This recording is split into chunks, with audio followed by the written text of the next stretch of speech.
Boa tarde a todas e a todos, aos presentes e a todas as pessoas que nos acompanham através do mundo digital. Que tempos estes! O meu nome é Sara Barros Leitão e tenho 30 anos. Isso significa que voto há 12. Significa que já votei 2 vezes em eleições presidenciais, 4 vezes em eleições legislativas, 3 em eleições autárquicas, 3 em eleições europeias. 12 anos é pouco menos que metade da minha vida. Em 12 anos, votei 13 vezes. Por isso, não tentem convencer-me que votar não serve para nada. Uma das coisas que planeei fazer no dia em que comemorei 18 anos foi recensear-me. Tenho 30 anos, mas ainda sou do tempo em que precisávamos nos recensear. Infelizmente, foram poucas as vezes em que acompanhei os meus pais às urnas. As mesas das várias casas em que cresci não se falava de política. Os votos eram secretos, tão secretos que durante muitos anos eu não era capaz sequer de dizer o nome de nenhum partido com assento parlamentar. Sei bem o que é sentir que a política é coisa para os outros. Sentir que não percebemos nada do que é discutido. Sentir que nada daquilo é feito e dito para nós. Sentir que não fazemos nenhuma diferença nas grandes decisões, que nem sabemos bem quais são. Comecei a trabalhar com 16 anos. Isso significa que pago impostos e segurança social antes até de ter podido votar.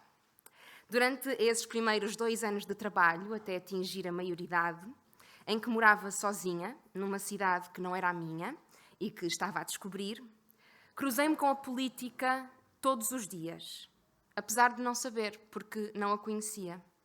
A política tinha sido até aí um assunto tabu, uma coisa de outras pessoas, uma atividade que acontecia longe da minha casa e sobre a qual não havia grandes perguntas a fazer.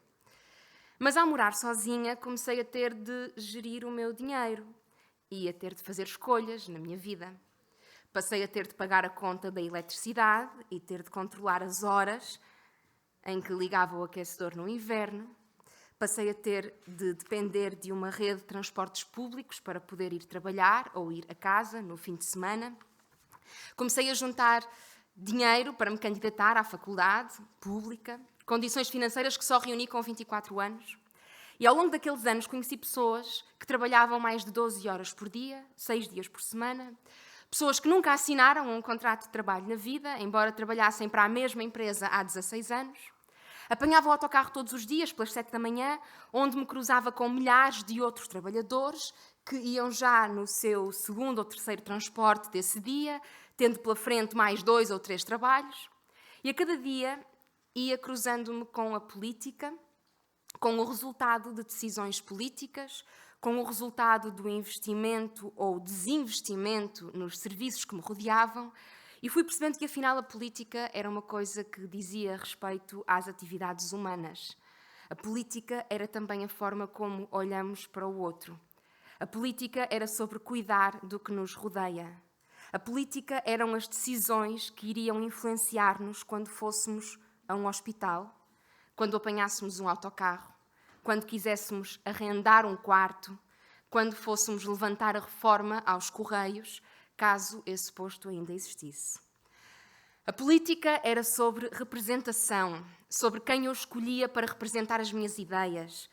E o perigo de não participar nela, o perigo de não querer saber, o perigo de não me implicar, era deixar que os outros escolhessem por mim. E que perigo esse!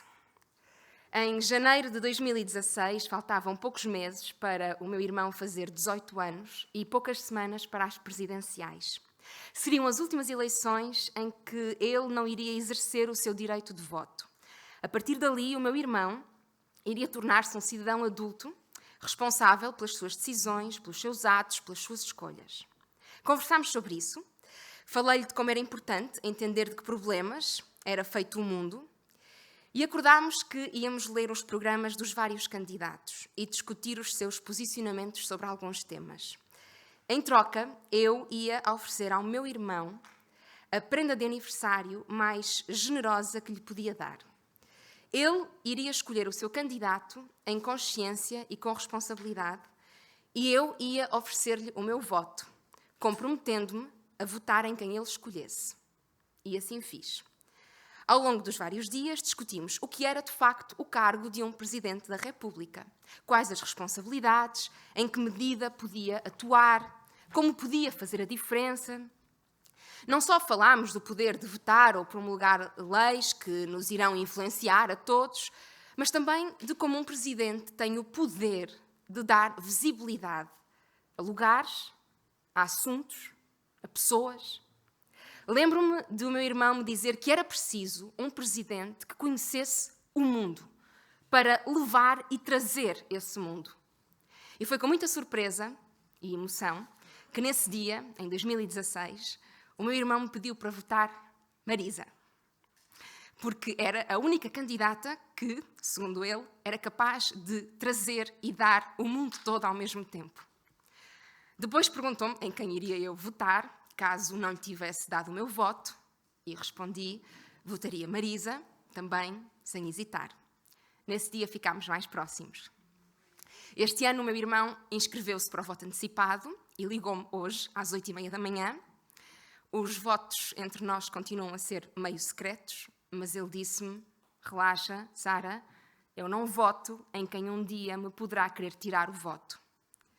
Não gosto da palavra geração, porque acho que todas as generalizações são perigosas, mas de facto até ao momento não encontrei palavra melhor para me referir às pessoas da minha faixa etária e a todas as que nasceram depois de mim e que estão, neste momento, a exercer pela primeira vez o seu direito de voto.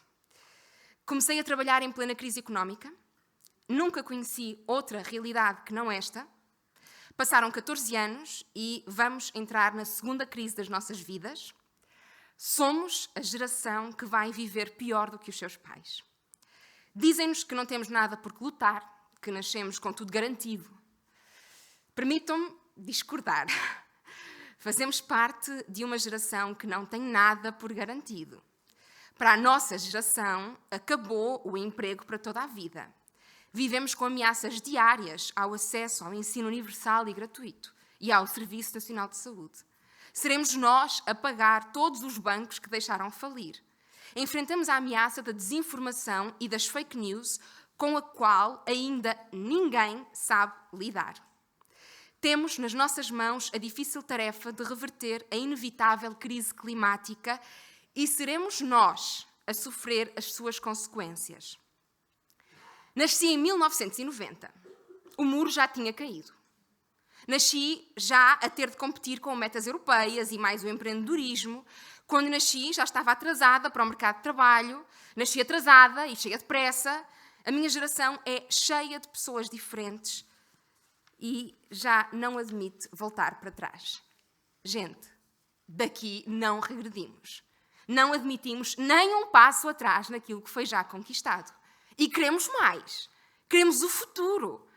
Queremos os nossos assuntos na agenda do dia. Eu tenho pressa. Eu tenho muita pressa. Eu já nasci atrasada e não posso esperar mais. Eu tenho pressa em ter uma mulher presidente. Sim, isso é importante para mim. Tenho pressa em ter uma presidente que lute por um mundo mais tolerante. Tenho pressa em ter uma presidente que esteja na luta pelo fim da violência contra as mulheres. Tenho pressa em ter uma presidente que enfrente o machismo, a misoginia, o assédio, como uma luta por todas as mulheres. Tenho pressa em ter uma presidente que defenda o direito à autodeterminação. Tenho pressa em ter uma presidente que lute convictamente pelos direitos das pessoas LGBT+. Tenho pressa por uma presidente que conheça e defenda as pessoas refugiadas. Tenho pressa pelo caminho de um ensino gratuito e universal que chegue a todos. Tenho muita pressa que todas as pessoas tenham acesso a cuidados de saúde. Tenho pressa que os trabalhadores tenham melhores condições de trabalho. Tenho pressa na luta contra a crise climática. Tenho tanta pressa nessa luta. Tenho pressa em ter finalmente uma presidente que sabe que há silêncios que são opressores. Tenho pressa por uma presidente assumidamente antirracista, que traga esse debate para a ordem do dia. Tenho pressa em ter uma presidente que conhece a Constituição portuguesa e que a defenda. Tenho pressa em que a cultura chegue a todos os cidadãos, independentemente do lugar onde vivam. Tenho pressa em ter uma presidente que defenda finalmente um Estado laico. Eu voto no dia 24 e voto sempre por respeito a todas as pessoas que sofreram e que morreram para que eu pudesse exercer o meu direito. Voto a pensar nas pessoas que fizeram greves de fome para que eu pudesse estar ali.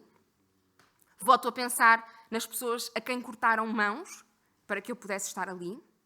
Voto a pensar nas pessoas que viveram na clandestinidade para que eu pudesse estar ali. E quando votar, no dia 24, vou votar no futuro. Vou votar no futuro. Vou votar no mundo todo ao mesmo tempo, porque não há mais tempo para mais desigualdades. Voto na candidata que, em convicção, mais me representa, porque não posso esperar mais. Eu voto Marisa Matias.